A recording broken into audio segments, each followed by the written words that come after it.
Good afternoon, everyone. Welcome back to Jimbo's Garage. Well, today we're going to be making what I call a slide hammer. This is what the customer had given me. This is what he said that they'd like to have something similar to. Now, this particular tool is no longer in use and is out of service. But basically what it is got a rod inside of this shaft that slides back and forth, and it's got a heavy weight on this end right here and a couple of handles. And this thing is used for manually pounding, in this case, drill extensions into the ground. So that's what we're going to be doing here. This one is no longer in use for what they're using it for. He asked me if I could make something very similar to this. We're going to be welding the coupler nut on the end. If you guys remember a couple videos back, I had made some drill extensions, and that's what they're going to be using on this new slide hammer, if you will. Now, luckily, I have everything that I need here in the shop. I did have to purchase a couple of solid round bar stock. This 4" by 5", and this piece is at 2 1/4 by about 6 inches long. And everything else I had here in the shop. And so we're going to do the best we can to come up with something that's going to work in this situation. Let's get started today's video. Alright, so there's a closer look at all the materials we're going to be using, and I gotta say that I've already done a little bit of lathe work on that big 4" piece of round bar stock right there.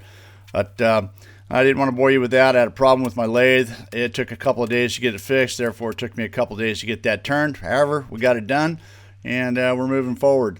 So this is a piece of 2" black pipe, 2" ID. The OD is about 2 3/8. So I've milled that that solid round bar stock so that thing fits in there about halfway. And now we're going to go ahead and start welding these pieces together. We're using the HGP MIG 2400 right here. I've got it spooled up with some dual shield flux core. We're just cranking up all the settings to almost the max. And if you've never used this process, it is a super strong, super smooth, and very hot process. You see me got the sleeves on, the gloves on right there. It's just very intense heat, but really works nice for, especially for bigger, thicker metal like this. That's what I like to use it for.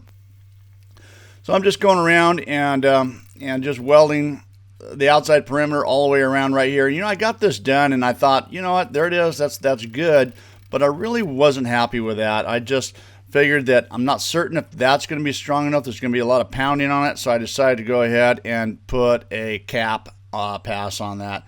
So now with that, I'm pretty confident there's not going to be any issues with that. You know, this dual shield flux core does produce a slag and you know, a slight little whack with the hammer, and it chips right off. And so I got that done, and there's a first look at the Fireball tool. You know, I've got several of these now, and just getting anxious to use these things.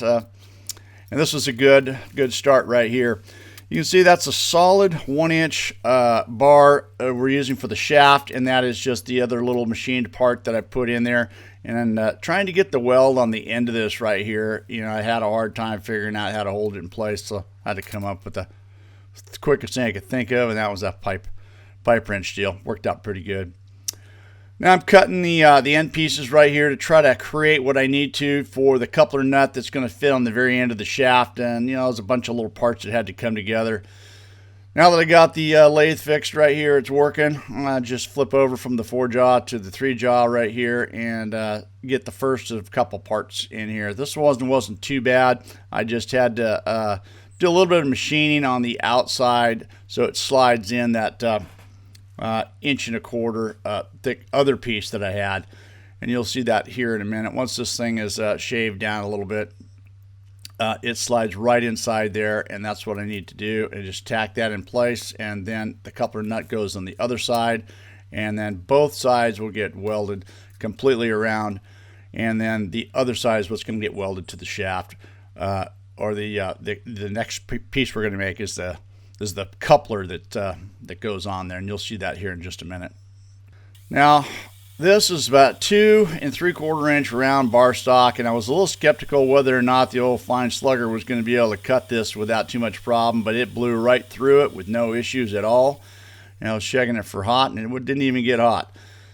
So once I got the thing chucked up in the lathe, then there's quite a bit of machining that has to take place with this particular part. So the first thing I want to do is get it faced off.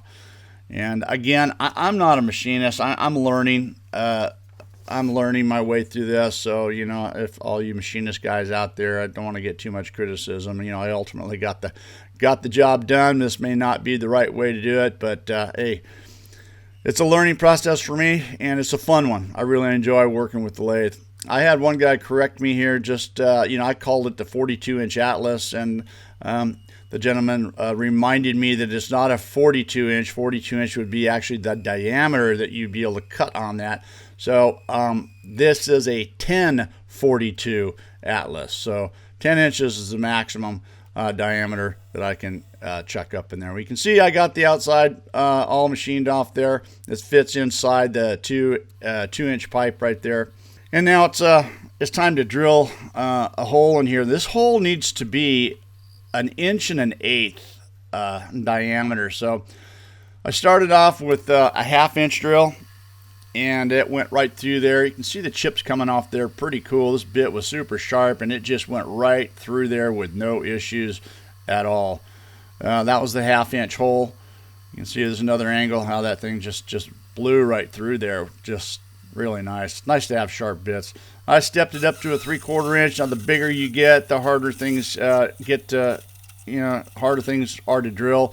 And then this finally is the 1 1/8 inch, and took me a little bit of time, but I was able to get through there.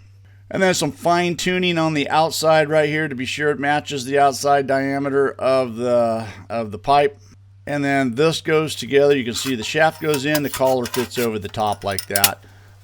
You know, perfect fit. Now that's going to get welded to the pipe right there, and then that shaft will not be able to come out. And that's what the customer wanted. They wanted to be able to slide it up and slide it down, and not have to worry about the shaft coming out. So I just cleaned off a little bit of the black pipe right there, got some fresh metal, and just went ahead and welded that all the way around with the dual shield flux core. And I don't anticipate any issues with this. I beveled the edge of both the pipe and the collar right there, so I got pretty confident I got some good penetration all the way through there, and so there's not going to be a problem with that. And this is the other little part that I made that we're welding to the shaft right here. And once that's on, then that's going to complete the process. And you can see that that works just the way it's supposed to. Again, this is my design. They just told me to make something here the best I could that would work, and you know, so I'm hoping that this is going to serve their purpose. One of the last things is get a handle on here. This is some 1/2 inch round bar stock. I cut a couple pieces off right here, and then took it over to the old Harbor Freight press, accompanied with the Swag off-road brake. And you know, this is the greatest addition to my shop. This thing really works well. You know, I use this more than you'd ever think, and it just bent that 1/2 inch round bar stock like it was nothing. Took it over to the Burr King and did a little bit of grinding, so to be sure that the handles are going to fit nice and flat on the outside of the pipe, just like that. And once I got them into position, yeah, can't forget to hook up the ground. Just went ahead and welded them all the way around. Again, I don't believe we're going to have any issues with this. Is such a strong process right here, especially with thicker metal. And just be sure that the other side gets lined up. I wanted it to look right, and you know, I wanted to be sure everything was going to line up the way it was supposed to. And once I got it lined up, I just finished it right out right there. And there it is. The tool is complete. Kind of a random, short little throw it together type of video and tool, but I gotta say it turned out pretty good. And as far as I know, the customer's very happy, and everything has worked out really well. You know, why don't you guys don't forget to follow me on Instagram, where you're going to catch a lot of the action here in the shop daily that doesn't quite make it to the videos. And also follow us on Facebook. And don't forget to check out the website at JIMBO'Sgarage.com for your latest swag, shirts, hats, and of course, torch lead holders. Thanks for watching. Don't forget to rate, comment, and subscribe for more videos.